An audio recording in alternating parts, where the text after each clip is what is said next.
Hello दोस्तों, स्वागत है आप सभी का math and magic tips YouTube channel में। दोस्तों आप सभी को मालूम होगा कि जो मैथ का रिवीजन वीडियो का पार्ट 1 में हम लोग देख चुके थे 1 से लेकर 19 तक का वीवीआई ऑब्जेक्टिव क्वेश्चन मैथ का, जो आपके मेट्रिक एग्जाम के लिए काफ़ी इंपॉर्टेंट है।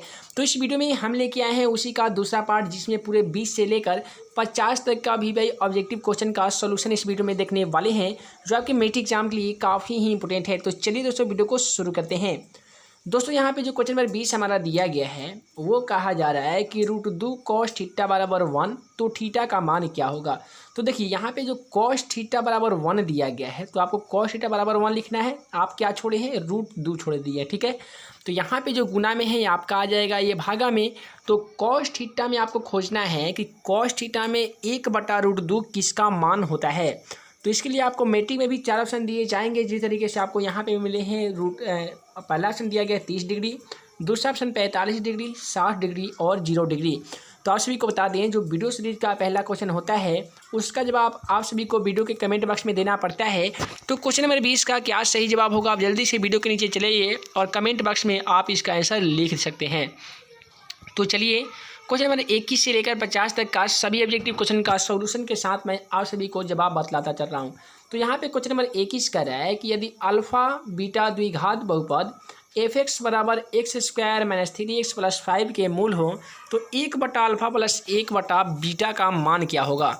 तो आप इसे कैसे हल करेंगे। तो देखिए यहाँ पे 1/α + 1/बीटा दिया गया। कहीं अगर आप अल्फ़ा बीटा का एलसीएम ले लेंगे तो क्या हो जाएंगे, अल्फ़ा इंटू बीटा हो जाएंगे, और ऊपर क्या हो जाएंगे, अल्फ़ा प्लस बीटा। तो आप सभी को बता दें, जो अल्फ़ा प्लस बीटा का फार्मूला होता है वो -b/a होता है, और अल्फ़ा इंटू बीटा का जो फार्मूला होता है वो c/a होता है। तो a से a क्या हो जाएंगे, कट जाएंगे, तो क्या बचेगा, -b/c बचेगा। तो चलिए उसके बाद एक का प्रोसेस में आप सभी को बतला रहा हूँ कितना बचा था हमारा, -b/c। तो अब आप क्या करेंगे कि b का मान यहाँ पे आप देखिएगा कि -3 है, और फार्मूला में भी पहले से माइनस है, तो माइनस और माइनस मिलकर हमारा प्लस जाएगा 3। और यहाँ पे कहा जा रहा है c का मान, तो c का मान कितना है, 5 है, तो आप लिखिएगा 5। तो कहने का मतलब जो क्वेश्चन का राइट आंसर होगा हमारा वह होगा 3/5। तो चलिए ऑप्शन में देख लेते हैं कि हमारा 3/5 दिया गया है या नहीं दिया गया है। तो दोस्तों आप सभी को बता दें, क्वेश्चन नंबर 21 का बिल्कुल दिया गया है आपका ऑप्शन सी में 3/5, जो क्वेश्चन का बिल्कुल सही जवाब हो जाएगा। तो चलिए दोस्तों क्वेश्चन नंबर 22 को देख लेते हैं, और क्वेश्चन नंबर 22 दिया गया है यदि द्विघात समीकरण ax² + bx + c = 0 के दोनों मूल बराबर हों, तो द्विघात समीकरण का विविक्तर क्या होगा, यानी d बराबर क्या होगा। आपसे बता दें कि अगर ax² + bx + c बराबर अगर 0 हो, तो जो मूल का जो दोनों द्विघात समीकरण का जो विविक्तर होगा यानी d होगा, वो d बराबर 0 होगा, ठीक है। और d बराबर क्या फॉर्मूला होता है, b² - 4ac। तो क्वेश्चन का राइट आंसर आपका ऑप्शन ए हो जाएगा। उसके बाद में जो क्वेश्चन नंबर 23 आपसे पूछा जा रहा है कि कार्तीय तल में स्थित किसी बिंदु 3, -4 में कोटि का मान क्या होगा। तो आपसे बता दें कि इसके लिए भी मिलते हैं आपको 4 ऑप्शन। पहला ऑप्शन दिया गया है -4, 3, -1, और डी में दिया गया है -7। तो आपसे बता दें क्वेश्चन का जो राइट आंसर होगा वह होगा हमारा -4। अब क्यों होगा, तो देखिए यहाँ पे जो आपको क्वेश्चन में बोला गया है वो दिया गया है बिंदु में एक 3 दिया गया है और एक -4 दिया गया है। तो आपसे बता दें, अगर क्वेश्चन में कोटि का मान पूछे तो इधर वाला जो साइड में रहेगा वो कोटि का मान होता है, और पहले वाला क्या होता है, भुज का मान होता है। तो कहने का मतलब अगर 3, -4 में अगर आपसे पूछ दे कि बिंदु 3, 4 में भुज का मान क्या होगा, तो आप क्या लिखेगा, 3 हो जाएगा। कोटि का मान क्या होगा, तो -4 हो जाएगा। तो क्वेश्चन का राइट आंसर आपका ऑप्शन ए हो जाएगा। दोस्तों अगर आपको भी हो रहा है मैथ, फिजिक्स और केमिस्ट्री में प्रॉब्लम, तो आप .NET के व्हाट्सअप नंबर 8400400 पे किसी भी क्वेश्चन का फोटो खींचो और व्हाट्सअप करो 8400400 पे। दोस्तों यहाँ पे आपको फिजिक्स, केमिस्ट्री और मैथ के किसी भी कठिन से कठिन सवालों का जवाब सिर्फ 10 सेकंड में पा सकते हो। लिंक नीचे डिस्क्रिप्शन बॉक्स में है। तो चलिए दोस्तों अगला क्वेश्चन को देख लेते हैं, और क्वेश्चन नंबर 24 यहाँ पे दिया जा चुका है कि यदि किसी घनाभ की लंबाई l, चौड़ाई b तथा ऊंचाई h हो, तो घनाभ का आयतन क्या होगा। आपसे ये घनाभ का आयतन पूछा गया है। तो आप सभी के बता दें कि जो घनाभ का आयतन होता है वो लंबाई गुने चौड़ाई गुने ऊंचाई होता है, ठीक है। उम्मीद करता हूँ कि आप सभी को याद भी होगा। तो यहाँ पे लंबाई को l बोला गया है, चौड़ाई को b बोला गया है, ऊँचाई को h बोला गया है। तो आप सभी को बता दें कि अगर l b h से अगर माने तो जो घनाभ का जो आयतन हो जाएगा वो LBH हो जाएगा, यानी L × B × H, ठीक है। तो आपका ऑप्शन ए में बिल्कुल मौजूद है LBH, तो यही हो जाएगा क्वेश्चन का बिल्कुल सही जवाब। तो चलिए क्वेश्चन नंबर 25 को देख लेते हैं। और दोस्तों यहाँ पे जो क्वेश्चन नंबर 25 दिया गया है कि त्रिभुज ABC एक समकोण त्रिभुज है जिसका कोण B 90 डिग्री है और एक कोण A 40 डिग्री है, तो कोण C बराबर क्या होगा। ठीक है, तो इसके लिए ही मिलते हैं आपको 4 ऑप्शन। आपसे बता दें, एक जो समकोण त्रिभुज होता है उनके तीनों कोणों का योगफल कितना होता है, 90 डिग्री होता है। तो मान लेते हैं इसको हम A मान लेते हैं, इसको B और इसको C। ये तीनों कोणों मिलकर कितना होता है, 180 डिग्री होता है। तो जो कोण हमारा A दिया गया है वो 40 डिग्री दिया गया है, कोण B 90 डिग्री दिया गया है, तो तीसरा कोण C का मान पूछा गया है। तो आपसे बता दें कि जब तीनों कोण मिलकर 180 डिग्री होता है तो दो कोण दिया गया है, दोनों को जोड़ लेंगे और 180 में से माइनस कर देंगे, जो आएगा वही हमारा आंसर हो जाएगा। तो 90 और 4 मिलके 130 हो जाएंगे। अब आपको क्या करना है, 180 में से 130 को घटा लेना है, तो आपका जो बचेंगे वो 50 बचेंगे। तो कहने का मतलब जो क्वेश्चन C का मान होंगे वह 50 जाएंगे, जो कि आपका ऑप्शन D में मौजूद है। तो चलिए दोस्तों क्वेश्चन नंबर 26 को देख लेते हैं। और जो यहाँ पे क्वेश्चन नंबर 26 दिया गया त्रिकोणमिति से लिया गया, ये काफ़ी सिंपल क्वेश्चन है कि tan 25, tan 20, tan 65 और tan 70 डिग्री का मान क्या होगा। तो सबसे पहले आप क्या करेंगे कि 90-90 का एक जोड़ा आप लगाएंगे। तो साइन पर tan 25 दिया गया है तो आप लिखिएगा tan 25 और गुना है tan 65 का एक जोड़ा लगा लीजिएगा, तो ये आपका दोनों 90-90 का जोड़ा आ जाएंगे। उसके बाद में इसको एक कोष्ठ में लिखना है, फिर गुना कितना है यहाँ पे tan 20 है तो आप ही लिखिएगा tan 20। उसके बाद में गुना में है एक बचेगा इधर tan 70, तो आप भी उसको लिख दीजिएगा tan 70। तो अब आपको क्या करना है कि इसमें tan 25 को तोड़ देना है, इसमें tan 20 को तोड़ देना है। तो चलिए मैं एक को तोड़ के बतला रहा हूँ कि आपको बनाना कैसे है। तो यहाँ पे देखिए, जब आप tan 25 है तो उसको आपको लिखना है tan इंटू 90 माइनस मन में 90 में से 25 को आपको घटा लेना है, तो आपका कितना बचेंगे, 65 बचेंगे। और यहाँ पे गुना में जो एक साइड में रहेंगे वो रहेंगे tan 65। तो आप सभी को मालूम होगा कि एक फार्मूला होता है tan इंटू 90 माइनस थीटा बराबर cot थीटा होता है। तो यहाँ पे कितना हो जाएगा, cot 65 और गुने यहाँ पे बचे रहेंगे कितना, tan 65। मैं एक स्टेप का बतला रहा हूँ जिससे आपको समझ में आ जाएगा, और उम्मीद करता हूँ कि अगर आपको समझ में आ जाएगा तो बहुत आसानी तरीके से आप बना सकते हैं। तो यहाँ पे आएगा tan 65 गुने cot 65। ठीक है, तो आपसे बता दें कि जो tan थीटा एक फार्मूला आपको याद कर ही लेना होगा कि एक होते हैं tan थीटा गुने cot थीटा बराबर एक होते हैं।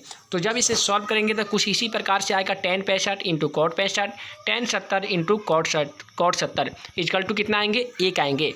तो कहने का मतलब क्वेश्चन नंबर 26 का राइट आंसर आपका ऑप्शन B हो जाएगा, जो कि एक दिया जा चुका है। तो चलिए क्वेश्चन नंबर अगला को देख लेते हैं।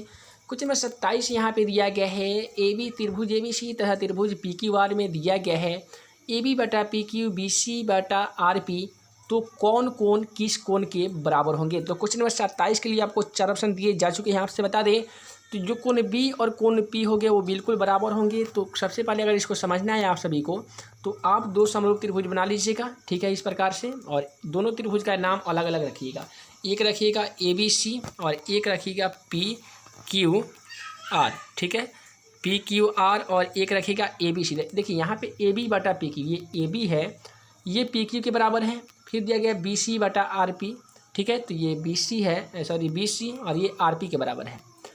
तो अब आपको करना क्या है कि यहाँ पे बोला गया तो कौन सा कोण के बराबर होंगे। तो जो कोण B है ये कोण P के बराबर हो जाएंगे। तो क्वेश्चन का राइट आंसर जो होगा आपका ऑप्शन D हो जाएगा, जो कि आपका ऑप्शन D में मौजूद है, कोण B बराबर कोण P। तो चलिए फ्रेंड्स अगला क्वेश्चन को देख लेते हैं। और क्वेश्चन नंबर 28 दिया गया है, निम्नलिखित में कौन अभाज्य संख्या है। तो आप सभी को बता दें अभाज्य संख्या वैसी होती है जो खुद और एक से भाग लगती है, उसे अभाज्य संख्या कहते हैं। तो 10 को देख ले तो 5 दिन 10 इसमें तो भाग लगती है, तो ये हमारा गलत हो गया। 21 में भी देख ले तो 3 7 21 इसमें लगती है, 35 में 5 7 35 लगती है। लेकिन 11 की बात करिए तो 11 में केवल 11 से भाग लगेंगे या 1 से लगेंगे। तो क्वेश्चन नंबर 28 का राइट आंसर आपका ऑप्शन C हो जाएगा। तो चलिए फ्रेंड्स अगला क्वेश्चन को देख लेते हैं। और क्वेश्चन नंबर 29 दिया गया है कि 1 + cot स्क्वायर थीटा बराबर बटा 1 + tan स्क्वायर थीटा बराबर क्या होगा। दोस्तों आप क्या कीजिएगा कि जो 1 + cot स्क्वायर कितना दिया गया है, cot स्क्वायर थीटा दिया गया और नीचे दिया गया है 1 + tan स्क्वायर थीटा। tan को आपको cot में तोड़ देना है, तो आप लिखिएगा 1 + tan स्क्वायर थीटा। उसके बाद में क्या करना है कि देखिए आपको ध्यान से देखते जाना है, क्योंकि यहाँ पे कॉपी तो नहीं कि मैं बारीकी से सॉल्यूशन बता सकूँ, केवल मेरा लक्ष्य आप सभी को समझाना है, ताकि अगर आप लोगों को समझ में आ जाएगा तो ऑलरेडी आप बना सकते हैं। तो आप क्या कीजिएगा कि 1 + cot स्क्वायर थीटा को छोड़ देना है। तो नीचे 1 + tan थीटा है, तो ऊपर कितना है वो 1 + cot स्क्वायर थीटा, और नीचे आप एलसीएम ले लीजिएगा, जो मैं पहले आप सभी को बतलाया है कॉट में तोड़ने वाला, तो ऊपर हो जाएंगे कॉट स्क्वायर थीटा, और यहाँ पे भी हो जाएंगे 1 plus cot square theta plus 1। तो आपसे बता दें कॉट थीटा से कॉट थीटा कट जाएगा 1 प्लस कॉट थीटा से, तो आपका जो बचेंगे वो कॉट स्क्वायर थीटा बचेंगे। तो क्वेश्चन नंबर 29 के लिए आपको 4 ऑप्शन दिया जा चुका है, और क्वेश्चन का जो राइट आंसर होगा वह डी हो जाएगा, यानी कॉट स्क्वायर थीटा। दोस्तों मैं प्रत्येक बार आपको सभी क्वेश्चन में शॉर्ट ट्रिक भी बतलाता हूं कि अगर कोई भी क्वेश्चन 2 मार्क्स 3 मार्क्स में पूछे जाए तो आपको सोल्यूशन के साथ बनाना है, लेकिन ऑब्जेक्टिव में पूछ दे तो आप क्वेश्चन को देखते ही कैसे जवाब बता देंगे। तो आपसे बता दें कि अगर यहाँ पे 1 प्लस कॉट स्क्वायर थीटा दिया गया तो आपको हमेशा याद रखना है कि उतना ही आंसर आने वाला है cot theta. 1 plus cot theta की जगह पे अगर दे दिया जाता है 1 प्लस टेन स्क्वायर थीटा, तो आपका आंसर कितना था 10 स्क्वायर थीटा था। ठीक है, तो उम्मीद करता हूँ कि आप सभी समझ चुके होंगे। और चलिए फ्रेंड्स नेक्स्ट क्वेश्चन को देख लेते हैं। और यहाँ पे कहा जा रहा है कि यदि एक वृत्त का परिमाप और क्षेत्रफल संख्यात्मक रूप से बराबर है तो उसकी वृत्त की त्रिज्या होगी वो क्या होगी। तो दोस्तों यहाँ पे वृत्त का परिमाप पूछा गया है, तो परिमाप आपसे बता दें कि परिमाप या परिधि दोनों एक ही चीज़ को कहता है, और उसका क्षेत्रफल, तो परिमाप क्या कीजिएगा 2πr बता दीजिएगा, यानी परिधि, और क्षेत्रफल कितना होते हैं 2πr होते हैं। तो अब आ जा रहा है कि उसकी त्रिज्या क्या होगी, यानी आर क्या होगी। तो आपसे बता दें 2π से 2π कट जाएगा, और यहाँ पे सॉरी मैं फिर से आप सभी को बता देता हूँ कि जो परिमाप होते हैं वो 2πr होते हैं, और वृत्त का जो क्षेत्रफल होते हैं वो πr स्क्वायर होते हैं। तो आपसे बता दें कि जो पाई से पाई कट जाएंगे, यहाँ पे 2r है तो 2r से 1r कट जाएगा, तो दोस्तों यहाँ पे 1r बच जाएंगे और यहाँ पे बचेंगी 2। तो कहने का मतलब क्वेश्चन का राइट आंसर होगा r बराबर 2 इकाई हो जाएगा, ये 2 मात्र। तो चलिए ऑप्शन में देख लेते हैं। तो क्वेश्चन नंबर बी का 30 का बिल्कुल राइट आंसर आपका ऑप्शन बी हो जाएगा। तो चलिए फ्रेंड्स नेक्स्ट क्वेश्चन को देख लेते हैं। और क्वेश्चन नंबर 31 यहाँ पे दिया जा चुका है कि बिंदु 2,3 की दूरी मूल बिंदु से क्या होगी। तो आप सभी को बता दें जो मूल बिंदु से दूरी होते हैं उसका फॉर्मूला आता है √x² प्लस y²। तो दोस्तों यहाँ पे x का मान 2 है, y का मान 3 है, तो 2 का स्क्वायर कर दीजिएगा 2 दूनी 4, 3 का स्क्वायर कर दीजिएगा 3 3 9, ये दोनों को क्या करना है ऐड कर देना है। तो आपसे बता दें 9 और 4 कितने होते हैं दोस्तों 13 होते हैं। तो चलिए ऑप्शन में देख लेते हैं। तो क्वेश्चन नंबर 31 का बिल्कुल आपका ऑप्शन सी में मौजूद है √13, जो क्वेश्चन का बिल्कुल सही जवाब हो जाएगा। तो दोस्तों अगला क्वेश्चन हम लोग देख पा रहे हैं, क्वेश्चन नंबर 32 यहाँ पे दिया गया है। यदि दो संख्याओं का एलसीएम 15 है, एलसीएम 90 है, तो संख्याओं का गुणनफल क्या होगा। कहने का मतलब आपको गुणनफल पूछा गया है, इसमें दोनों में आपको गुणा कर देना है। तो आप गुणा कैसे करेंगे, अगर आपको 0 से गुणा करना आसानी करना हो तो 0 पहले लिख लीजिएगा, तो ये 9 बच जाएंगे। और 15 का पढ़ा 9 बार पढ़ लीजिएगा, तब 15 नंबर 135 होता है। तो कहने का मतलब क्वेश्चन का बिल्कुल राइट आंसर आपका होगा वह होगा 1350। तो चलिए ऑप्शन में खोज लेते हैं। तो क्वेश्चन नंबर 32 का जो राइट आंसर होगा आपका ऑप्शन सी में बिल्कुल मौजूद है। तो चलिए नेक्स्ट क्वेश्चन को देख लेते हैं। और दोस्तों अगला क्वेश्चन है हमारा कि यदि 2θ बराबर 60 डिग्री तो sin θ बराबर क्या होगा। तो सबसे पहले 2θ दिया गया है, तो आपको θ बराबर 60 लिखना है, और 2 यहाँ पे कितना था मल्टीप्लिकेशन में था, तो यहाँ पे डिवाइड में हो जाएगा, तो ये 30 मतलब कट जाएंगे। तो आपको अब साइन के साथ आपको लिखना है 30। ठीक है, कहने का मतलब अब sin 30 डिग्री का मान आप सभी स्टूडेंट को बतलाना है। तो आपसे बता दें जो sin 30 का मान होता है 1/2 होता है, तो कहीं भी आपको ऑप्शन में खोजना नहीं है, बिल्कुल आपका ऑप्शन बी में 1/2 दिया जा चुका है। तो वही दोस्तों क्वेश्चन का बिल्कुल सही जवाब हो जाएगा। तो जो अगला क्वेश्चन हम लोग देखने वाले हैं ये काफ़ी सिंपल क्वेश्चन है। उम्मीद करता हूँ कि आप सभी स्टूडेंट, अगर आपसे बता दें कि जो भी स्टूडेंट को अगर जवाब पहले से मालूम होगा कि बिना देरी किए आप वीडियो कमेंट बॉक्स में आप सभी अपना आंसर लिखते चलिएगा। तो क्वेश्चन नंबर 34 दिया गया है आकृति PA और PB ये स्पर्शरेखा 2 वृत्त में खींचा जा चुका है, जिसमें PA की लंबाई 8 सेमी दी गई है, तो कोण AP बराबर 60 डिग्री भी दिया गया है, तो PB की लंबाई क्या होगी। तो दोस्तों आपको यहाँ पे थोड़ा सा समझने वाली बात है कि अगर एक वृत्त है, यहाँ से अगर इसमें 2 स्पर्शरेखा खींच सकते हैं, तो इसका जब 8 सेमी है तो जाहिर सी बात है कि इसका भी कितना होगा 8 सेमी होगा। तो कहने का मतलब कि एक स्पर्श रेखा की लंबाई दे दे, दूसरे स्पर्श रेखा की लंबाई पूछे, तो आपको हमेशा के लिए याद रखना है कि दोनों स्पर्श रेखा आपस में बराबर होते हैं। तो अगर एक का लंबाई 8 सेमी दिया जा चुका है तो दूसरा का भी कितना होगा 8 सेमी। तक करने का मतलब क्वेश्चन का राइट आंसर आपका ऑप्शन ए हो जाएगा। तो चलिए दोस्तों क्वेश्चन नंबर 35 को देख लेते हैं। और क्वेश्चन नंबर 35 भी आपके मैट्रिक एग्जाम के लिए काफ़ी इंपॉर्टेंट है। तो क्वेश्चन नंबर 35 यहाँ पे दिया जा चुका है कि 2 रैखिक समीकरण के आलेख प्रतिच्छेदी रेखा हैं, तब रैखिक समीकरण का हल कितना होगा। तो आपसे बता दें कि अगर कोई भी रैखिक समीकरण का जब आलेख प्रतिच्छेदी रेखा होता है, यानी एक दूसरी रेखा को काट देते हैं, तो उसका हमेशा एक ही हल होता है, यानी आपका ऑप्शन डी बिल्कुल राइट आंसर है इस क्वेश्चन का। उसके बाद में क्वेश्चन नंबर 36 हम लोग देख पा रहे हैं, और एक क्वेश्चन नंबर 36 भी आपके मेट्रिक एग्जाम में बहुत बार पूछा गया है कि दो समान कोणिक त्रिभुजों उनकी संगत भुजाओं के अनुपात सदैव समान रहता है, ये किसने कहा था? तो पहला से मिला आर्यभट्ट, यूक्लिड, थेल्स और पाइथागोरस। तो आपसे बता दें कि जो दो समान समकोणिक उनकी संगत भुजाओं के अनुपात के सदैव समान रहता है, ये थेल्स महोदय ने कहे थे। और जो भी स्टूडेंट हमारा जो वीडियो बनाए थे थेल्स प्रमेय का सत्यापन किए थे, अगर आप सभी नहीं देखे होंगे तो वीडियो के कमेंट बॉक्स में हमें लिख दीजिएगा, मैं वहाँ पे लिंक आपको प्रोवाइड कर दूंगा, या हमारे math and magic tips YouTube channel के होम पेज पर जाइएगा और वहाँ पर आप प्ले लिस्ट में जाके देख सकते हैं, या आप यूट्यूब पे सर्च कीजिएगा थर्स प्रमेय by math and magic tips YouTube channel, तो वहाँ पे भी हमारा वीडियो सबसे पहले देखने को मिल सकता है। चलिए दोस्तों नेक्स्ट क्वेश्चन को देख लेते हैं, और क्वेश्चन में 37 बोला जा रहा है कि चक्रीय चतुर्भुज के सम्मुख कोणों का योग क्या होता है? तो आपसे बता दें जो चक्रीय चतुर्भुज के सम्मुख कोणों का योग होता है वो 180 डिग्री होता है, यानी आपका ऑप्शन डी बिल्कुल राइट आंसर है। उसके बाद में क्वेश्चन नंबर 38 यहाँ पे बोला जा रहा है कि दो गोले का आयतन का अनुपात 127 अनुपात 125 अनुपात 27 है, तो इनको पृष्ठीय क्षेत्रफल का अनुपात क्या होगा?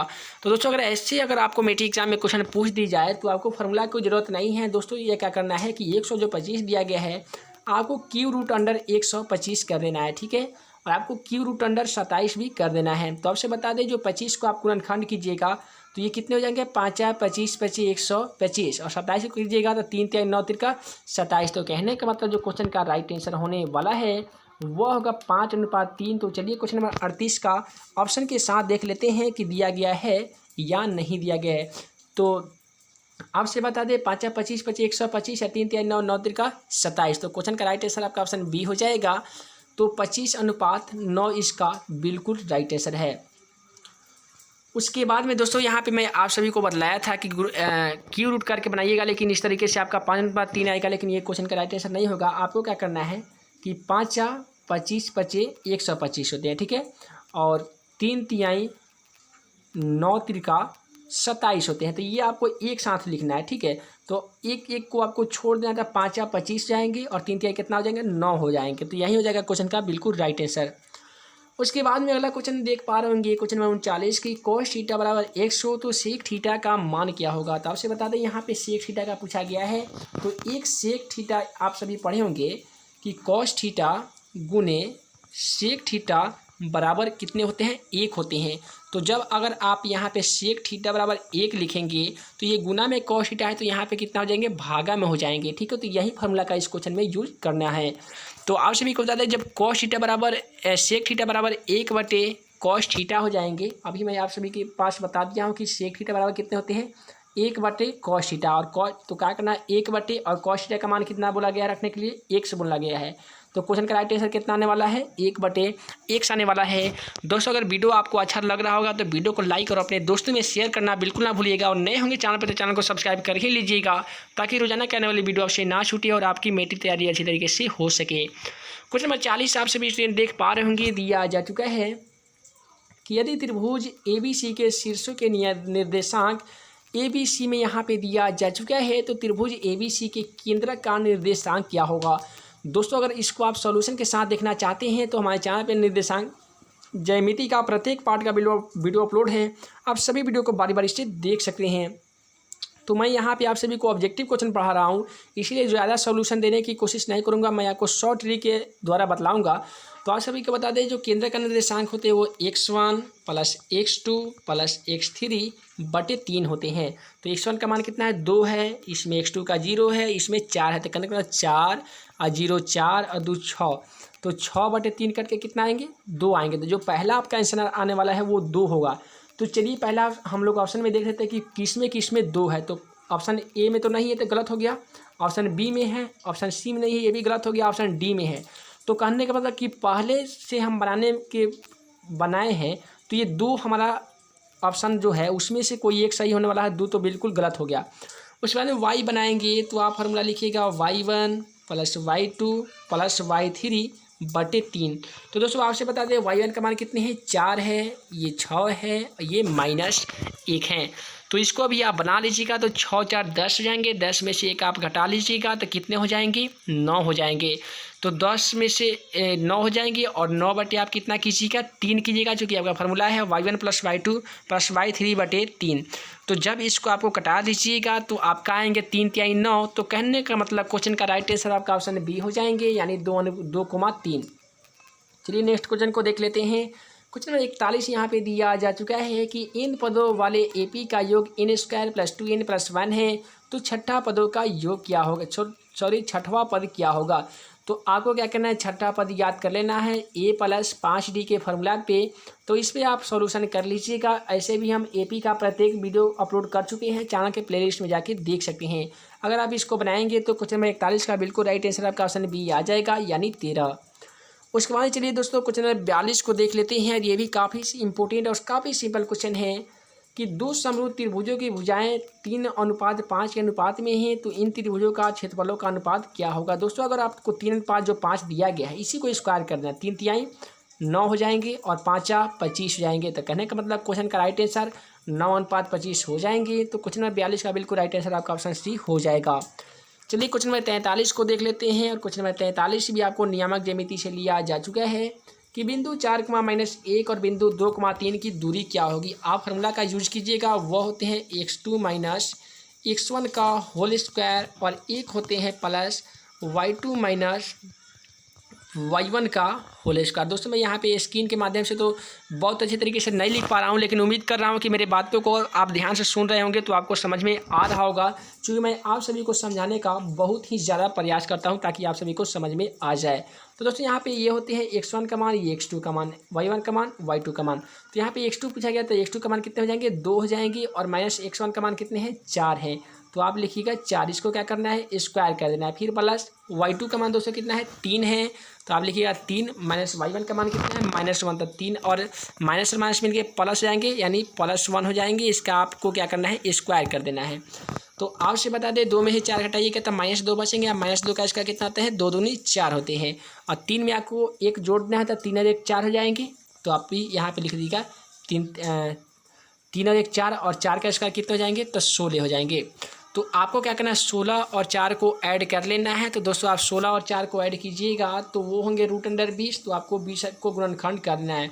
तो 2 दूनी 4 × 20 हो जाएंगे। तो आपसे बता दें कि जोड़ा लगा के एक रूट से बाहर निकाल लेते हैं तो 2 2 का 1 2 हो जाएगा, और अकेले रूट में कितना बच जाएंगे, 5 बच जाएंगे। तो क्वेश्चन का राइट आंसर जो आने वाला है वो 2√5 होगा। तो चलिए ऑप्शन में देख लेते हैं। तो क्वेश्चन का बिल्कुल राइट आंसर आपका ऑप्शन डी में मिल जाएगा।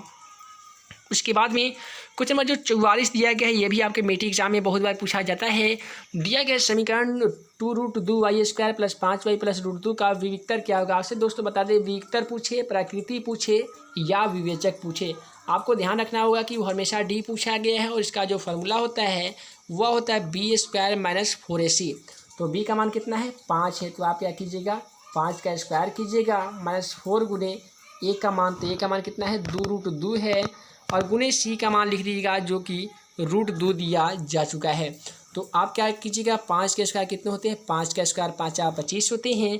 आप √2 में √2 से गुणा करेंगे तो 2 हो जाएंगे, और 2 दूनी 4, और 4 में 4 से गुणा करेंगे तो कितने हो जाएंगे, 16 हो जाएंगे। तो आप सभी स्टूडेंट को बता दें कि 25 में से 16 को घटा लीजिएगा तो कितने बचेंगे, 9 बचेंगे। तो चलिए ऑप्शन में देख लेते हैं। तो बिल्कुल आपका ऑप्शन राइट आंसर ए है, यानी 9 दिया जा चुका है। उसके बाद में फ्रेंड्स अगला क्वेश्चन दिया गया है कि बिंदु 3,4 और -3,8 को मिलाने वाली रेखाखंड के मध्य बिंदु का निर्देशांक क्या होगा। तो आपसे बता दें कि मध्य बिंदु का निर्देशांक जो होता है वह होते हैं x1 + x2 बटे 2। तो x1 का मान कितने हैं, 3 है। तो आप लिखिएगा 3 + x2 का मान कितने हैं, -3। तो आपको प्लस और माइनस मिलकर यहाँ पे माइनस हो जाएंगे 3/2। तो यानी कहने का मतलब 0/2 कट के कितना आ जाएंगे, 0 आएंगे। तो कहने का मतलब एक आंसर हमारा 0 आएगा। उसके बाद में दूसरा बनाएंगे y पे, तो y1 + y2 बटे 2 बनाएंगे। तो y का मान कितना है, यहाँ पे 4 है, और यहाँ पे 8 है। तो 8 4 कितने हो जाएंगे, 12 हो जाएंगे, और 12/2 कट के 6 हो जाएंगे। तो कहने का मतलब 0 और 6 हमारा आंसर आने वाला है। तो देख लेते हैं 0 6 किस में दिया गया है। तो अगर 45 नंबर का आपका ऑप्शन डी मिला देख पा रहे होंगे, तो 0,6 दिया जा चुका है, जो क्वेश्चन का बिल्कुल राइट आंसर हो जाएगा। उसके बाद फ्रेंड्स अगला क्वेश्चन देखने वाले हैं कि एक मीनार का उन्नयन कोण उसके पाद से 21 मीटर की दूरी पर 30 डिग्री की कोण बनाती है तो मीनार की ऊंचाई ज्ञात करें। दोस्तों एक मीनार है, इसको पाद बोलते हैं, नीचे वाले के स्थान को, ऊपर वाला को शिखर बोलते हैं। तो यहाँ पे एक 30 डिग्री का कोण बना रहा है, ये मीनार है, ठीक है। और यहाँ पे बताया जा रहा है कि इसके पास से 21 मीटर दिया गया, तो ये आपसे पूछा है, यानी पी पूछा गया है, बी पहले से मौजूद है। तो पी और बी किस में होते हैं, tan में होते हैं, ठीक है। तो आपको tan 30 डिग्री से बना लेना है, तो tan 30 डिग्री से बना लीजिएगा और ऑप्शन में आप खोज लीजिएगा। तो चलिए, अगर जिन स्टूडेंट को बनाने में कठिनाई हो रही होगी उन सभी को मैं बतला रहा हूँ कि tan 30 का मान 1/√3 होता है। उसके बाद p/b, तो p तो निकालना ही है, b का मान दिया गया है कितना 7, आपको क्रॉस मल्टीप्लिकेशन कर देना है। तो p में √3 से गुणा कीजिएगा तो 3√3, यहाँ पे आप क्या कीजिएगा, क्रॉस मल्टीप्लिकेशन के बना लीजिएगा। तो आपको जो गुना कीजिएगा तो 7√3 आएंगे, जो p बराबर आएंगे, मीनार की जो ऊंचाई आएंगे वो 7√3 आ जाएंगे। तो क्वेश्चन का राइट आंसर आपका ऑप्शन सी हो जाएगा। जो भी स्टूडेंट ऊंचाई दूरी का मेरा वीडियो नहीं देखेंगे तो चैनल के प्लेलिस्ट में जाके देख सकते हैं। उसके बाद में क्वेश्चन में 47 दिया गया है कि दो भिन्न त्रिज्या वाले वृत्त हमेशा क्या होते हैं। दो भिन्न त्रिज्या वाले में, जैसे मानते हैं अगर एक वृत्त है, इसका आर अगर 5 है, एक और वृत्त है जिसका अगर आर के मतलब त्रिज्या होते हैं, इसका अगर 2 है, तो ये वृत्त हमेशा क्या होंगे। तो क्वेश्चन नंबर 47 के लिए भी आपको मिलेंगे 4 ऑप्शन। तो आपसे बताया गया कि कोई भी दो वृत्त है जिसका त्रिज्या अलग अलग है, तो वो वृत्त हमेशा क्या होंगे, समरूप होंगे। उसके बाद में क्वेश्चन नंबर 48 दिया गया है कि यदि कौशिक थीटा बराबर 5/3 हो तो कॉट थीटा का मान क्या होगा।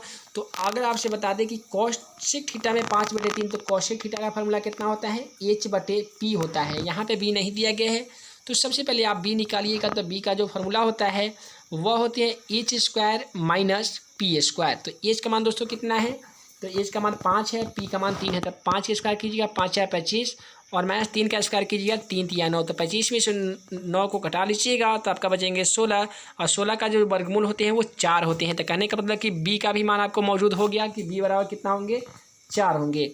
तो अब कॉट थीटा का मान पूछा गया, तो कॉट थीटा का जो फार्मूला होता है वो b/p होता है। तो b का मान हम लोग निकाली है 4, और p निकला, p का मान तो पहले से मौजूद था कितने, 3। तो करने का मतलब 4/3 क्वेश्चन का राइट आंसर आने वाला है। तो क्वेश्चन नंबर 48 का बिल्कुल अगर आप 4/3 देखना चाहते हैं तो आपका ऑप्शन डी में मौजूद है, यही हो जाएगा क्वेश्चन का बिल्कुल राइट आंसर। उसके बाद में क्वेश्चन नंबर 49 यहाँ पे दिया गया है, दो समरूप त्रिभुज ABC और ADEF इस प्रकार है कि 2AB = DE और BC = 8 सेमी है, तो EF बराबर क्या होगा। तो क्वेश्चन नंबर 49 का जो राइट आंसर होगा आपसे बता दें, मैं इसका सोल्यूशन भी चैनल पे अपलोड है, लेकिन नहीं देखेंगे फिर भी कोई बात नहीं, यहाँ पे मैं आप सभी को बतला रहा हूँ कि दो त्रिभुज दिए गए हैं, एक नाम है ABC। उसके बाद में एक और त्रिभुज दिए गए हैं जिसका नाम आप सभी को बता दें कि DEF है। तो यहाँ भी बोला गया है कि 2AB अगर 2AB अगर ये दोगुना है किसके, DE के, इसके दोगुना है। अगर BC की बात करें तो ये दिया गया है 8 सेमी, तो ये EF बराबर क्या है, तो आपसे बता दें ये तो दोगुना है। तो अगर ये BC है और इस EF का मान पूछे तो यहाँ के जो मान होगा उसमें आपको 2 से गुना कर देना, यानी 2 गुना है। तो कहने का मतलब जो क्वेश्चन नंबर यहाँ पे 49 देख पा रहे हैं, तो यहाँ पे BC का मान 8 दिया गया था, तो 8 का 2 गुना कितने होते हैं, 16। तो दोस्तों क्वेश्चन नंबर कहने का मतलब क्वेश्चन नंबर 49 का आपका ऑप्शन 16 हो जाए, ये हो जाएगा, यानी 16 सेमी दिया जा चुका है, केवल आपको 8 में 2 गुना कर देना है तो 16 आ जाएगा।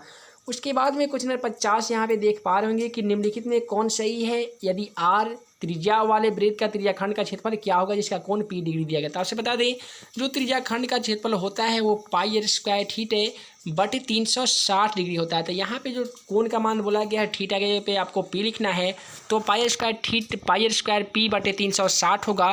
तो यहाँ पे अगर आप ऑप्शन बी को देख पा रहे होंगे तो यही होगा क्वेश्चन का राइट आंसर, क्योंकि यहाँ पे p/720 दिया गया है, तो 2 से कटेगा तो ये हो जाएंगे p/360, और यहाँ पे कितना है πr²। तो इसी को अगर आप सीधा लिखेंगे तब πr² p/360 हो जाएंगे।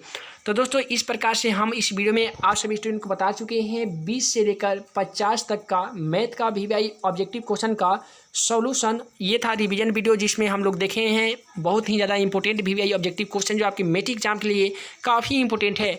तो दोस्तों मैं आप सभी स्टूडेंट के लिए इतने रात को जग कर, हालांकि मैं बहुत रात को इस वीडियो को बना रहा हूं ताकि आप सभी की मैट्रिक की तैयारी अच्छी तरीके से हो सके, लेकिन आप सभी मेरे लिए इतना करना है कि वीडियो को अपने दोस्तों में ज़्यादा से ज़्यादा शेयर करना है, ताकि ज़्यादा से ज़्यादा स्टूडेंट, हमारा मकसद है कि ज़्यादा से ज़्यादा स्टूडेंट को अपने चैनल के माध्यम से नॉलेज दे सकूँ। जिन लोगों को कोचिंग जाने में दिक्कत होती होगी या जिन लोगों को कोचिंग में भी समझ में नहीं आता होगा, उन सभी स्टूडेंट को हमारे चैनल के माध्यम से, आप सभी स्टूडेंट को बहुत ही अच्छी तरीके से मैथ को समझाकर और मैट्रिक की तैयारी अच्छी तरीके से करना चाहता हूं। तो दोस्तों उम्मीद करता हूं कि आप वीडियो पसंद आएगा तो वीडियो को लाइक कीजिए, अपने दोस्तों में शेयर कीजिए, और जो भी स्टूडेंट चैनल पर नए हैं तो चैनल को सब्सक्राइब करके बेल आइकन को प्रेस कर लीजिए, ताकि प्रत्येक दिन के आने वाली वीडियो आपसे ना छूटे और आप प्रत्येक वीडियो को बारी बारी से देख सकें।